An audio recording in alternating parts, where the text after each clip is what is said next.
The hearing room inside the Capitol wasn't new to tension. But this was different.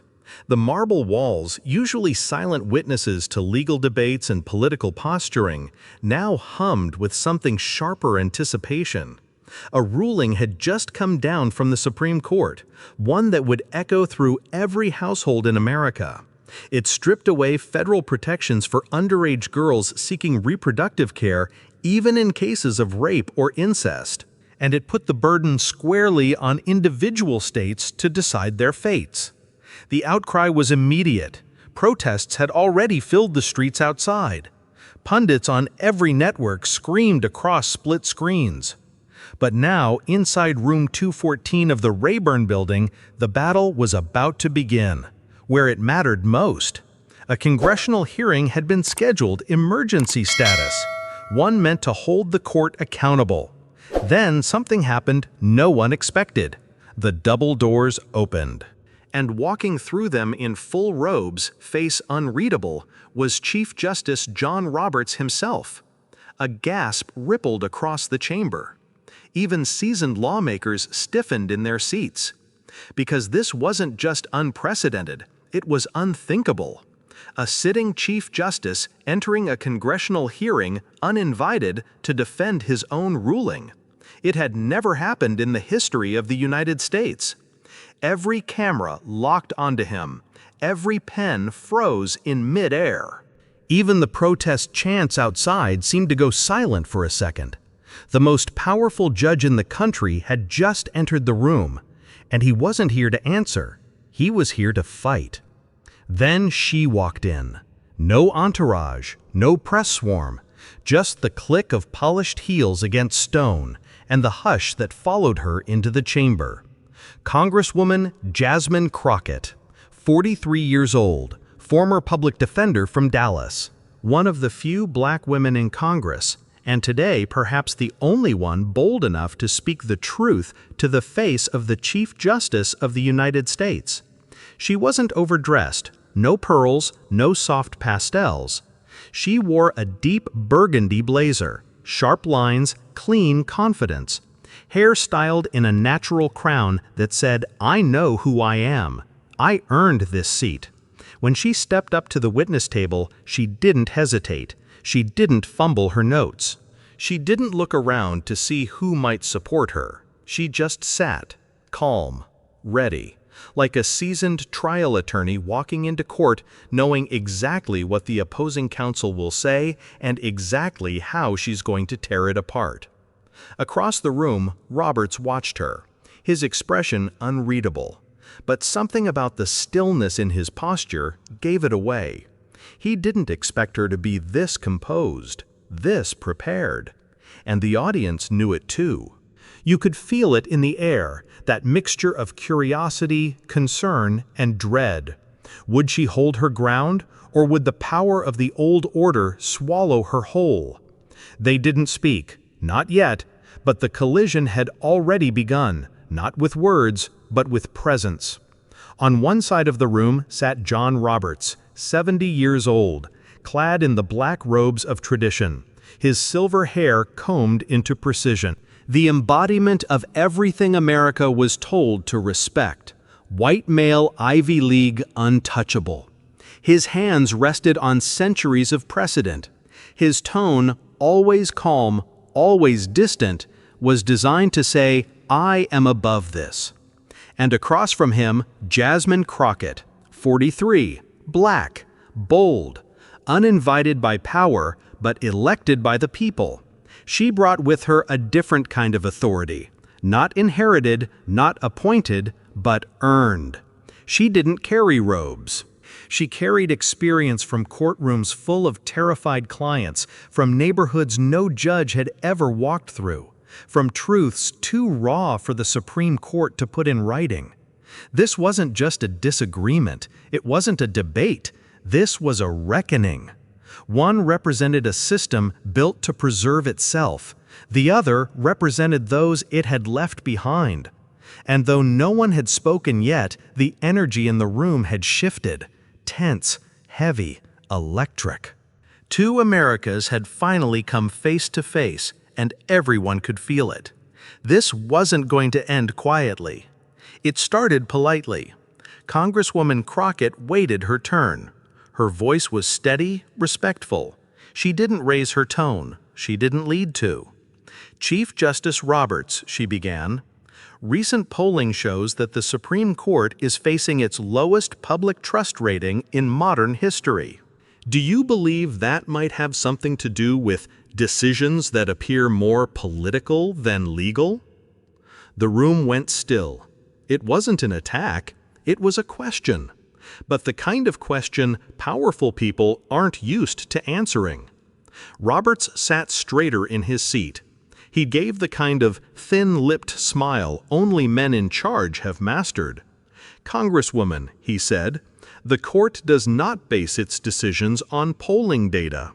We interpret the Constitution as it is written, not as politicians or the public might wish it to be." His words were smooth, rehearsed, sterile, but his tone, it dripped with condescension. He wasn't just defending the court, he was reminding her of her place. The message was clear: you don't question us. You don't belong here. Sit quietly and let the grown-ups talk. Across the room, someone shifted uncomfortably. Even on camera, you could see the subtle tightening of Crockett's jaw. And then, that smile. Not warm, not soft, but sharp, cold, like a scalpel before it cuts. She leaned forward slightly, hands still folded, voice still calm, but you could feel it. The tone had changed, the rules of engagement about to be rewritten. She didn't raise her voice, she didn't pound the table. She just looked him dead in the eye and said, "Let's talk about children, Chief Justice." The room snapped to attention. No preamble, no soft cushion for what came next. "In your recent ruling," she continued, "this court removed federal protection for underage girls seeking reproductive health care, including survivors of rape and incest." There was no outrage in her tone, just cold, brutal clarity. "You wrote, and I quote, 'Matters such as these are best left to the discretion of the individual states.' So let me ask you plainly, when a 13-year-old girl is raped in Texas and your ruling means she can no longer access medical care, is that your version of justice? Is that what you believe the Constitution stands for?" You could hear it, the collective gasp, a sharp breath sucked in by every person in the room. Roberts blinked, his jaw clenched, his nostrils flared. "That," he said, his voice taut, "is a gross mischaracterization of the court's ruling." His hands gripped the table, his face flushed. The court did not eliminate care. It simply returned decision-making authority to the states, as required under constitutional interpretation. Jasmine didn't flinch. She didn't smile. She just tilted her head slightly and said, "So when that little girl is forced to carry her rapist's child, we're supposed to tell her, 'The Constitution says that's okay'?" Silence. You could hear the click of cameras, a cough in the back. Even the Republican lawmakers who usually interrupted said nothing. Because the question wasn't rhetorical, it was radioactive. And no amount of robes, precedent, or legal language could shield John Roberts from what he had actually done. She didn't raise her voice, she didn't slam her fists. Jasmine Crockett didn't need to burn the room down, because the fire was already burning, and she controlled it. "Chief Justice," she said, steady as a surgeon's hand, "I've stood in courtrooms across this country next to 14-year-old girls with bruises on their arms and fear in their voices." She paused, not for drama, but for weight. "I've sat beside them as they tried to explain to a judge, to a jury, sometimes just to their own families, that they hadn't asked for it, that the baby growing inside them was not a gift, it was evidence." Her voice never cracked. But her words did the breaking. And now, because of this ruling, those same girls may have to carry that evidence for 9 months while their abusers walk free. Silence wrapped around the chamber like fog. You could feel it. This wasn't politics anymore. This was moral warfare. She turned slightly, locking eyes with the committee, with the press, with America. So if you're going to sit there in that robe and tell me this is about constitutional interpretation, then I suggest you try saying it to a sobbing child holding a positive pregnancy test and begging for anyone to help. No one spoke, not even Roberts. Because what do you say to someone who's not arguing but simply telling the truth? He snapped. It didn't happen slowly. There was no buildup. 1 second he was clenching his jaw in silence, the next he exploded. "You are clearly out of your depth." His voice ricocheted through the chamber. The kind of voice not used to being questioned, especially not by a black woman half his age and 10 times more prepared. The room froze. Even the cameras seemed to hesitate. "Congresswoman Crockett," he continued, his voice rising to a pitch that cracked, "you may have some courtroom experience, but you do not understand the constitutional complexity of—" He cut himself off, but it was too late. The fire had caught, and then came the match, someone, like you. He didn't yell it, he spat it, like the words burned his tongue and he had to get rid of them. And suddenly everything changed. You could feel the oxygen leave the room. Every head turned, every eye widened, because those 3 words weren't just insulting, they were historic. In a single breath, the Chief Justice of the United States had told a sitting black congresswoman that she didn't belong. Not because of her argument, not because of her logic, but because of who she was. Silence. Not just quiet, total stillness. No gavel slammed, no politician shouted, no aide whispered into anyone's ear. Even the air seemed to hold its breath. The phrase, "someone like you," had cut through the chamber like a blade through cloth, clean, fast, brutal. And everyone, every lawmaker, every reporter, every staffer knew exactly what it meant. It wasn't just anger. It wasn't just arrogance. It was the truth slipping out before the mask could hold it back. A white man, the most powerful judge in America, had just told a black woman on live television that her presence, her questions, her very existence in that room was somehow inappropriate. He hadn't said the words black or woman or young. He hadn't needed to. Someone like you. That was enough. The message was centuries old, just wearing new robes. Across the chamber, cameras zoomed in. On Jasmine's face, stone still. On Robert's face, flushed, hands trembling, jaw locked. It was the kind of silence that changes history. She didn't flinch. She didn't blink. She didn't fire back with rage. Jasmine Crockett didn't need to scream to destroy him. She waited. She let the silence stretch until every second became unbearable.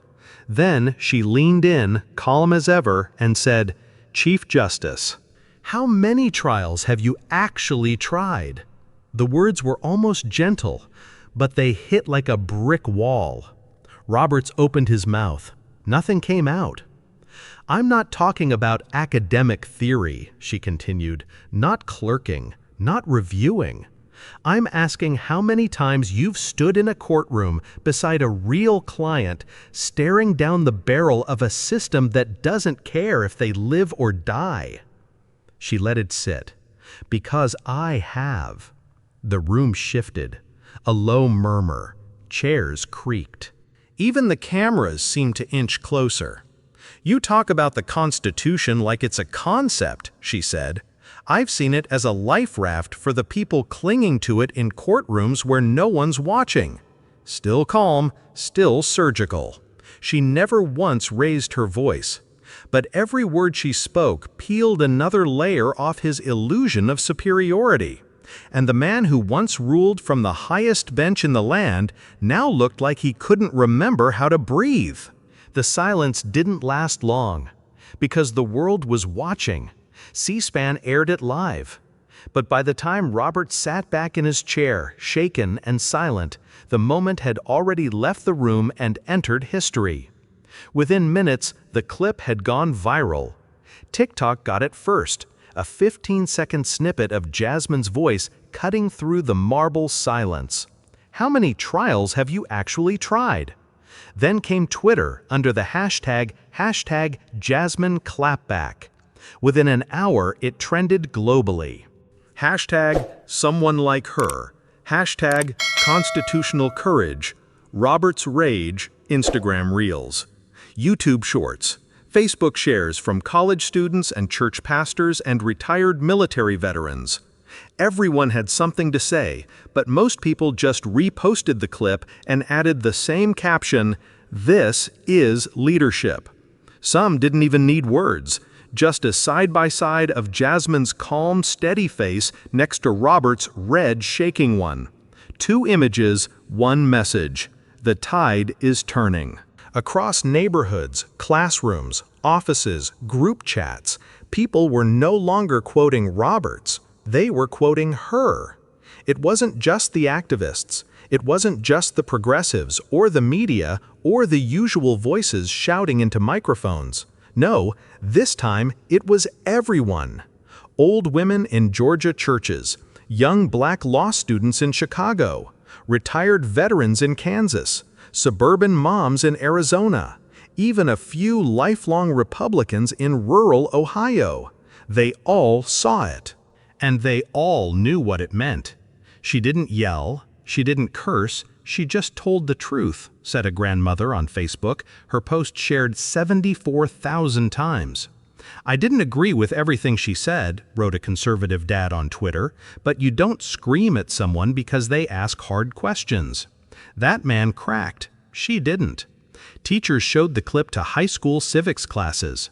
Professors added it to their syllabus. Churches played it during Sunday sermons. Jasmine Crockett had become more than a politician. She was proof that you could be composed and powerful, righteous and relentless, black and brilliant all at the same time. Voices that had stayed quiet for years suddenly rose up. That's the first time I've seen someone like me speak that kind of truth on that kind of stage. A janitor in Detroit, a librarian in Mississippi, a nurse in San Francisco. They weren't quoting politicians, they were quoting Jasmine. And in doing so, they found their own voice.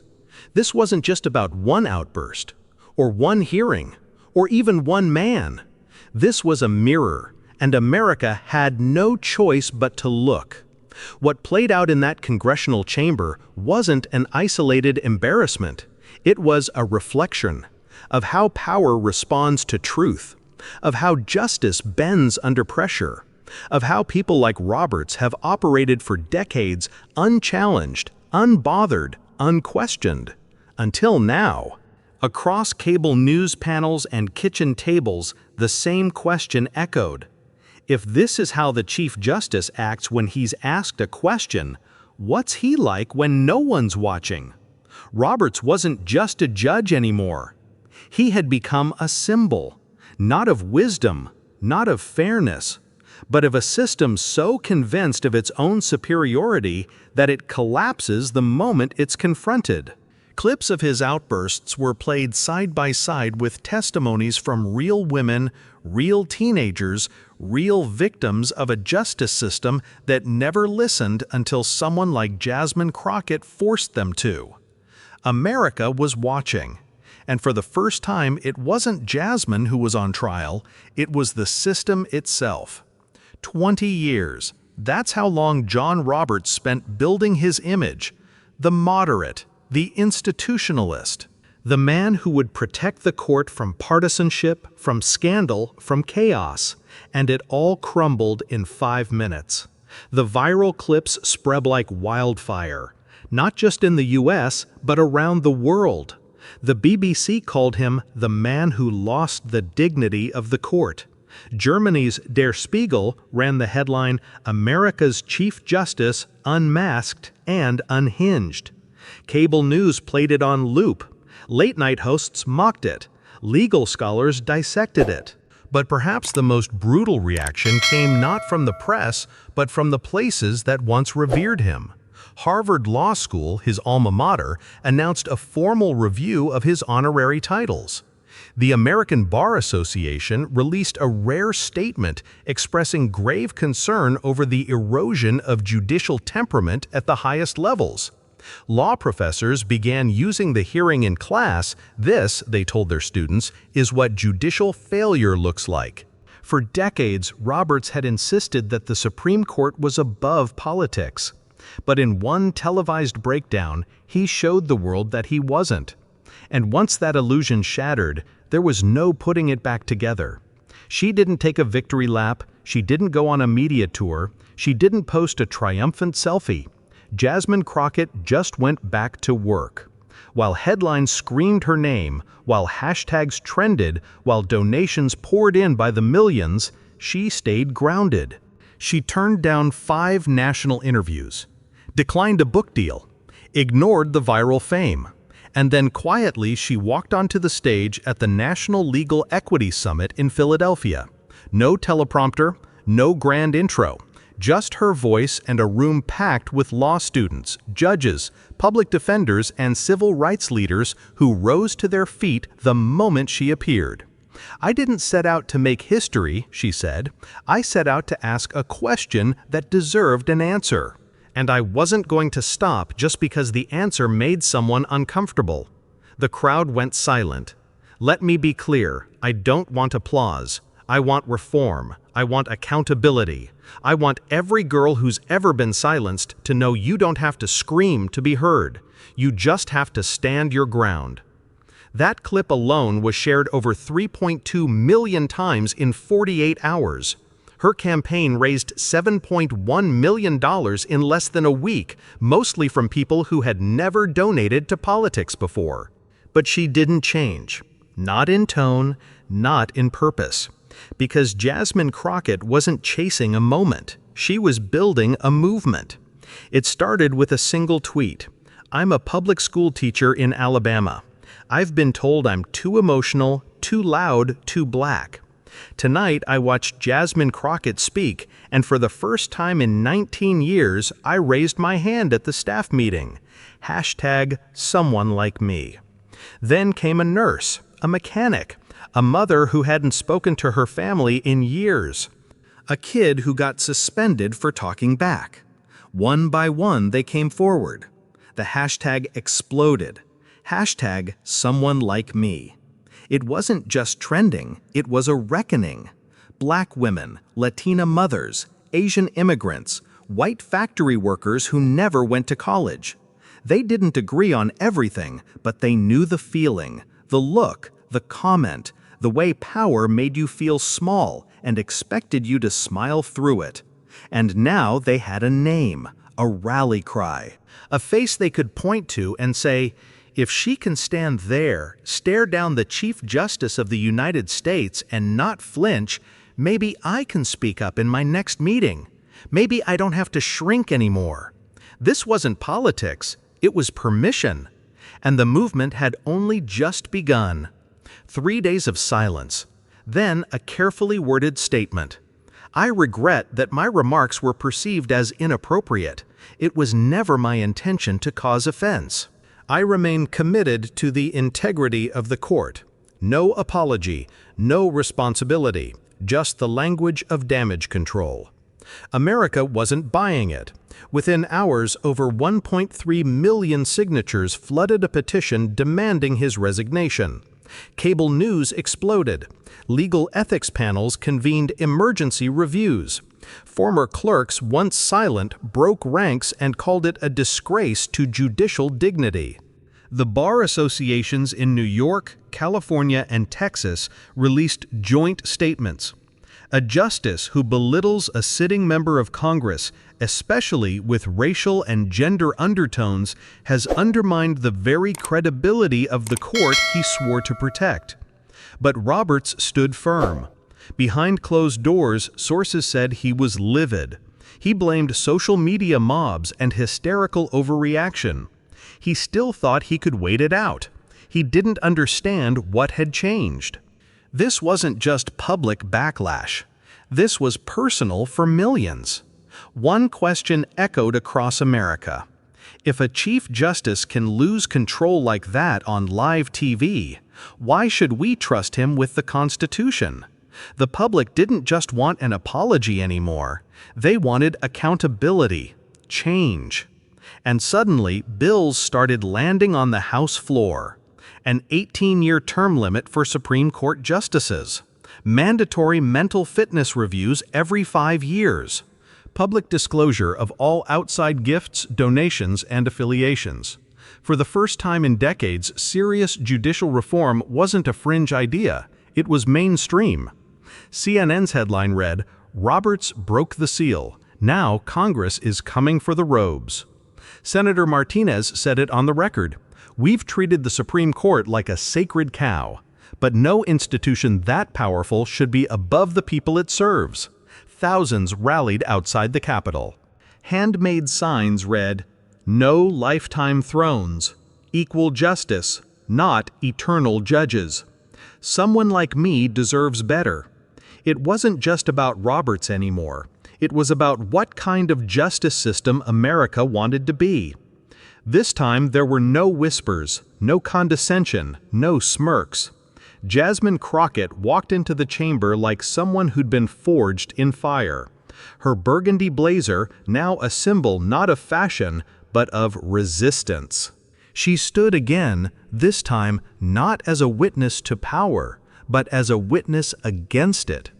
"I was told to know my place, but what I've always known is that my place is right here."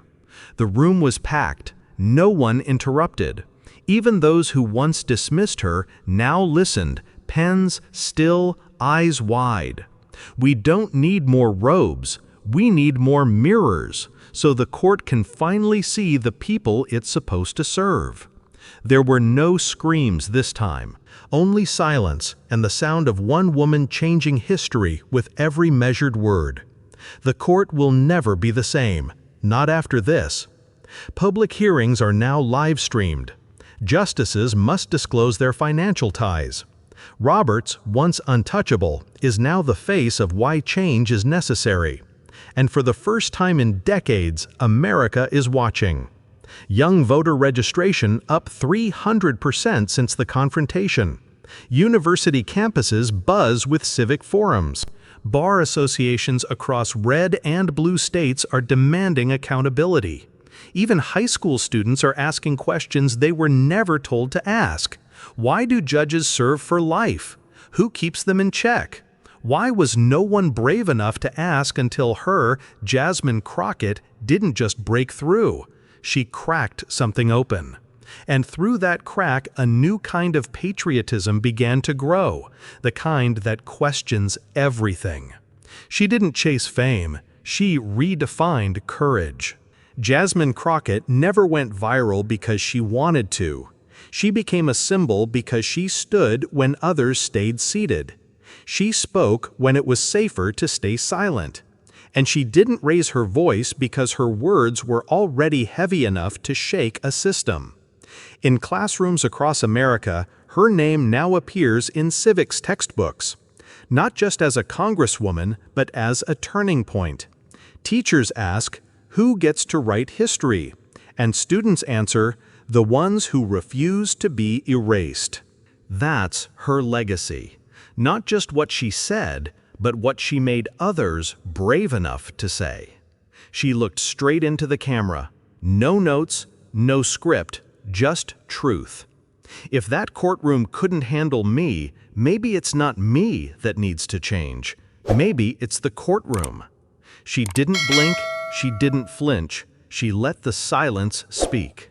Fade out, not to black, but to a still frame of her face, confident, unbothered, unbroken, a beat of stillness. And then, a quiet ripple across the world, one share, one conversation, one reckoning at a time.